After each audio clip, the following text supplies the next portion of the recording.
Wait, what? Why is there a centribo in the cow pen? What? Exhalation of air through Bessie. nostrils. What? Oh. Oh my god. It thinks it's a cow because of course it does. Comforting moo. Oh, comforting moo. Well, look at Mr. Fancy Pants over here. Oh, that's awesome. So, the Wastelanders update for Fallout 76 is finally here, and it is quite big, both in terms of the amount of changes and new stuff it introduced, but also in terms of the download size. My god. The download size. The biggest change with this update is of course the advancement of the timeline in Fallout 76. So all the things we did are in the past and now we're doing new things and people are coming back to Appalachia. Now NPCs are something that people have been asking for ever since the game released. Even before the release they were like, well, what about NPCs? You know, the world feels a little bit empty without them. And while I personally enjoyed the game even without the NPCs, I thought it was kind of interesting to have this completely dead world. It is really nice to have them back. Now, I was kinda, I'm not gonna say shocked, I think that's a bit of a strong word, but very surprised, let's just say, at how good the NPCs actually are, because I was expecting sort of the standard open world Bethesda characters, right? I am a lamppost with a face, this is my shop, do you want a quest? Here is your quest, goodbye, kind of thing. But no, the NPCs are actually really good.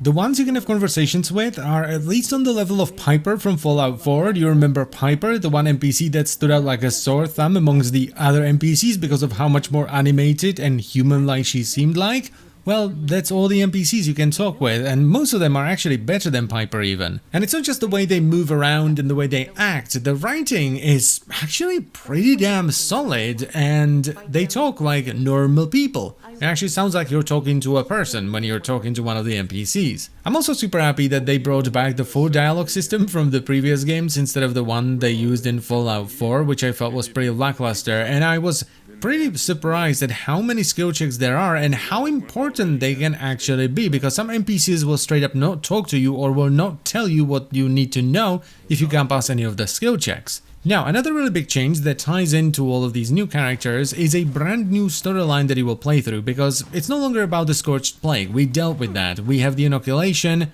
We can make people immune to the Scorched Plague. And this is something you will play through both as a new player but also as a returning player. The story starts off pretty simple. You go to the Overseer and she's like, oh my god, it's so nice to see you again. Did you know that people are coming back to Appalachia and they're sort of split into two groups? There are the settlers and there are the raiders. The first thing you do here is establish contact with them. For the settlers, you just do a quest for them and that's kind of it. But for the raiders, you have to talk to Rose and do a quest for her, who will then set you up with the raiders. And the idea here is that you want to get them inoculated against the Scorched Plague so they don't all die, turn into Scorched, and, you know, things go to hell again. Now, by doing these quests, you will also unlock the reputation with both the raiders but also the settlers, so you can do other stuff for them which will raise your reputation, which will get you better rewards. And I think that's enough about the story. I don't want to spoil everything. So next on the menu we have the world, which for the most part remains the same, but a lot of the locations have been repurposed to house different factions of NPCs. So a location that previously was just a random super mutant outpost might actually have a faction of NPCs that you can do something with. And they've added a bunch of new locations as well to sort of fill up the map a little bit more. Like, for example, the south of the Savage Divide was a little bit empty and you didn't really have a reason to go there, so they filled them in. Like, for example, the cave footage you're watching right now is from a brand new cave that I found while bumbling about, and I'm sure it's a new cave because I've never seen it before and I've gone through the entire map multiple times and got all the achievement for visiting all the different places. And the good does not stop there, oh no good sir. They've added what I refer to as ally NPCs, which are these random NPCs you will find throughout the world that usually have a quest for you, and once you help them, you can invite them to your camp and they will help defend it. You can't really take them out as a companion, unfortunately. And from what I've read, I haven't really done much with this yet, they will give you some daily quests and you can romance some of them too. Next on the menu we have some new enemies. The one that stood out the most to me were the floaters, which I do believe were last seen in Fallout 2, so it's cool to see them back. And they added a bunch of new weapons as well. Like, I got a schematic for a bow, which I'm pretty sure is a new weapon. We already had the crossbow, but I'm pretty sure we didn't have the bow. And they added my personal favorite Fallout weapon,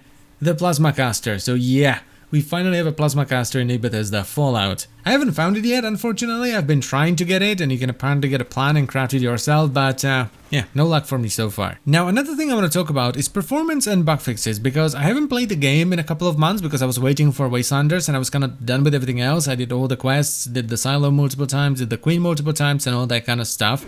And my god, the performance has gotten a lot better. I can maintain steady 60 FPS the vast majority of the time while recording at 1440p on the same setup that previously could barely sustain 60 FPS at 1080p. While not recording. So the performance has gotten significantly better, and the amount of bug fixes is quite staggering. Now there's of course still some broken stuff, like for example the floaters, the new enemies sometimes freeze in the air when you kill them and they just kind of don't do anything. But I haven't run into any major bugs and only few minor bugs while I was playing, and I played for a solid few hours. Plus, I was using one of the weapons that used to be pretty damn buggy. The ultrasight Gatling laser, or any of the Gatling laser, were pretty broken before. So not only does the game run better, it's also not broken, but not as broken as it was before. I still ran into some minor stuff, but nothing too big. I think the worst thing I ran into is like one time out of 100 or 200 times, my Gatling laser spooled up and didn't start firing. That's it. So all in all, I think this is a pretty fantastic update and you should definitely check it out, especially if you already have Fallout 76, because the update is free. The thing that I like about it the most is that it sort of refines and populates the world a little bit more and makes it feel a little bit more alive. Because now you actually run into stuff, right? Not just random players. You can run into settlers, you can run into raiders, or the Blood Eagles, which is like the aggressive faction of raiders which will attack you no matter what. The world just feels more alive and it feels like there's a reason for you to do stuff now instead of just grinding random legendaries, scripting them, going to the vendor, grinding more legendaries, scripting them, going to the vendor ad nauseum. That's basically why I stopped, because I was just doing that and nothing else. And that is pretty much it. So I thank you very much for watching as always, guys. I hope you've enjoyed the video and I will see you some other time. Bye bye.